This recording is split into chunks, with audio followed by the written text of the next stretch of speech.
Praise the lord. కీర్తనల గ్రంథం 22వ అధ్యాయం 2వ వచనం. నా దేవ, పగలు నేను మొరపెట్టుచున్నాను, రాత్రి వేళలో నేను మౌనంగా ఉండట్లేదు, అయినను నీవు నాకు ఉత్తరం ఇయ్యకున్నావు. ఈ కీర్తనలో దావీదు యొక్క మనోభావాలు చెప్పుకుంటున్నాడు దేవుడికి. అవేంటి అంటే ఫిర్యాదులాగా బాధ, వేదన, కృంగుదల, వైరాగ్యం. ఇవన్నీ దావీదుని శత్రువులు తరుముతున్నప్పుడు ఆయనకి చాలా రకాలుగా హృదయంలో బాధగా అనిపిస్తూ ఉంటుంది. ఏం చేయాలో తెలియని పరిస్థితిలో ఉంటాడు దావీదు.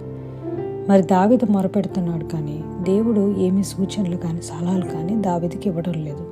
చాలా మౌనంగా ఉన్నారు దేవుడు.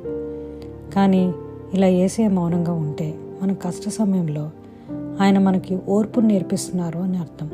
ఆ ఓర్పు ద్వారా మనకి యేసయ్య మీద నమ్మకం కలుగుతుంది, ఆయన మనకి సహాయం చేస్తారు అని. యేసయ్య ఎప్పుడు మన చేయి వదిలేడు. మన చేయి పట్టుకుని మనం ఊహించని గొప్ప ప్రదేశాలకి నడిపిస్తారు. ఆమేన్.